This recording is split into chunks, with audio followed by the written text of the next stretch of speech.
Hey, welcome back to Logical Republican. Thank you again for stopping in today. Appreciate it. If you don't mind hitting the like button, if you do like what you see, like what you hear, hit the subscribe button so you can get updates regularly.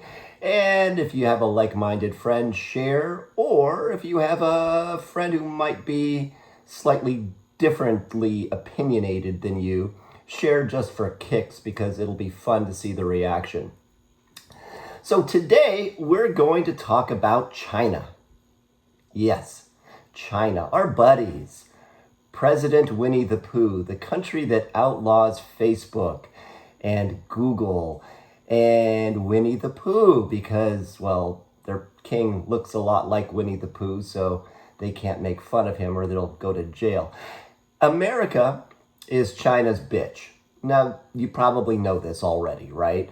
We owe them a lot of money because they keep buying our bonds, and the interest payments alone are just staggering. Then again, somebody has to buy the bonds, so who really cares? But it comes down to other things, right? Like, I don't know, uranium or prescription drugs, which I think China makes something like 90% of the prescription drugs that we as Americans take. Did you know? Did you know that the COVID tests that the United States Post Office was sending out during the COVID pandemic were made in China? Now, is that, you can't get any more humorous than that. Thank you, Joe Biden and the US Post Office. But let's just dive in here, right? The tables turned for a quick second during the Trump administration when he played tough with the King of China and China's monetary policies because they were manipulating them and dumping cheap goods well below cost because they were government subsidized into our market and various other markets to gain a large market share so people would be dependent on these things. But that's not where I'm going with this. I'm talking about Hollywood, okay? And the influence that the Communist Chinese Party has over what we watch as Americans and other countries, but I don't really care about them right now. But what we as Americans watch on the big screen, what we watch on Netflix or Prime or wherever we get our entertainment. There is a huge Chinese influence, okay? The press doesn't cover it, okay? They don't care. But it's almost unnoticeable if you don't know what you're looking for. Open your eyes. In fact, it looks innocent enough. Okay, opening credits with the names of various production companies. You watch a big budget movie, and at the opening credits, you'll see like 10 different production companies that all have their hand in the till. Okay, nobody's ever heard of because they're basically one-off companies or LLCs just to get through the production, and they have multiple partners, and then they're dissolved afterwards. So nothing out of the ordinary. Maybe a Chinese actor or actress that you've never heard of with a name that starts with the letter X, huh? And it's not Xavier. Nothing there because, well, if you think there is, you're a racist because there's a Chinese actor or actress in the movie with a name that starts with the letter X. But there hasn't been a Chinese bad guy. Think about this for a second. Go back in time. Think about all the movies that have protagonists and antagonists in them. The antagonist is never a Chinese guy, unless maybe it's a Jackie Chan movie or something like that. Never.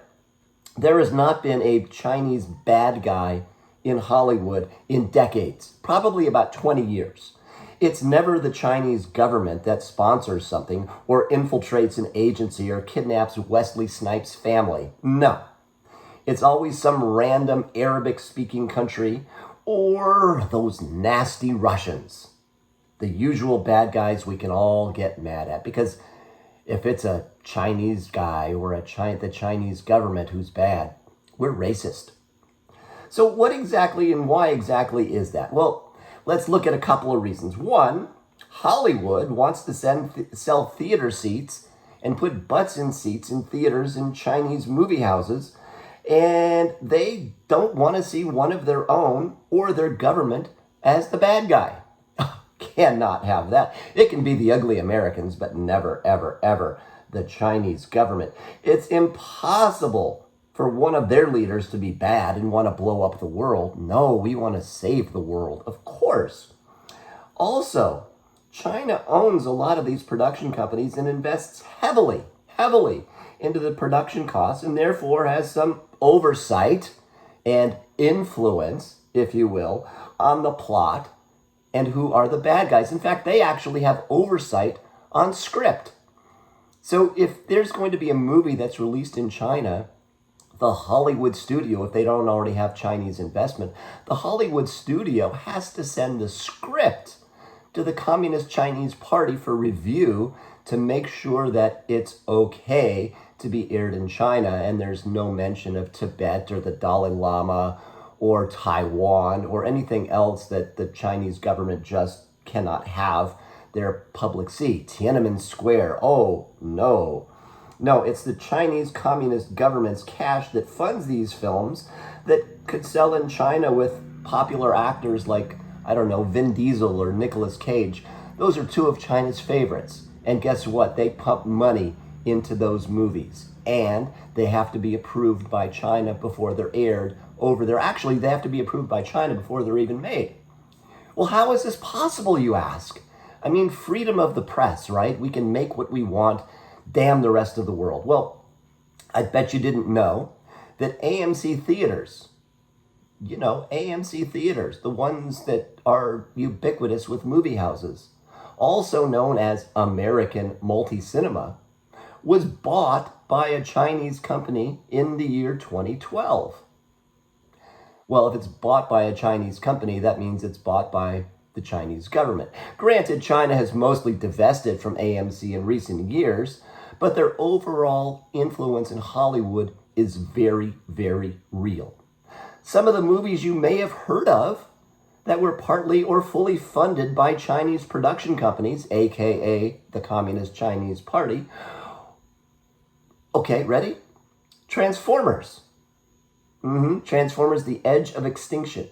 Mission Impossible 5 in 2015 was funded by Alibaba Films. And this is funny, go back and watch that movie again. And the British guy in there, he's being interrogated by a female CIA agent. Well, guess what? She's a Chinese actress from China. And she has a very, very noticeable Chinese accent. They couldn't cover that one up. So a Chinese actress from China with a Chinese accent is playing the part of a CIA interrogator working on top secret black ops stuff. Okay, all right. Moonfall. Remember that movie? That was funded in part by Tencent, the Chinese internet company. The movie Red Dawn. Okay, China demanded the bad guys in that movie be changed from Chinese to North Korean, because we can all agree that the North Koreans are bad. Bohemian Rhapsody, this is the one that kind of gets me here, was also financed by Alibaba.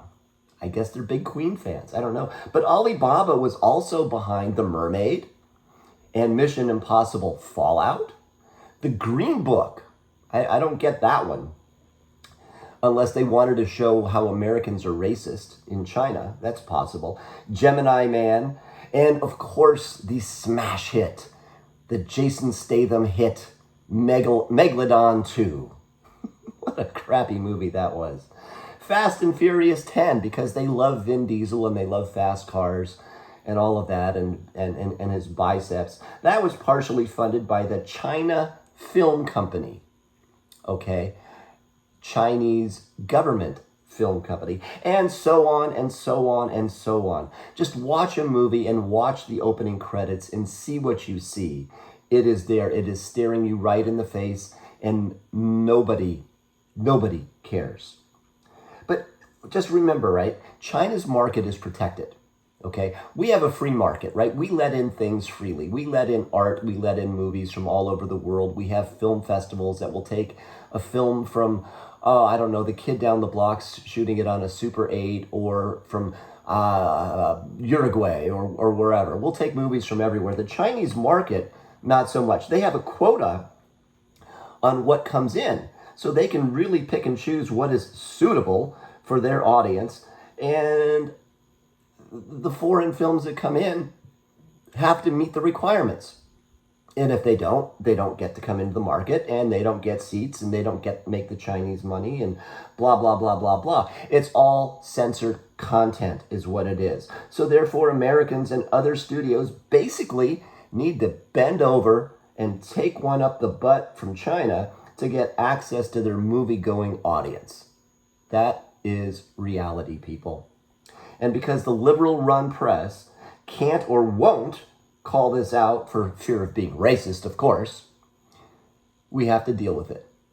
And we deal with it in anonymity because, again, nobody's calling it out, and very few people even notice it. So, because of all of that, welcome to the Communist Republic of Hollywood, China. Thank you again for sitting in on this. Hit the like button if you liked it. Hit the subscribe button if you'd like to get more commentary. Share it with a friend, and hopefully we will see you tomorrow. See ya.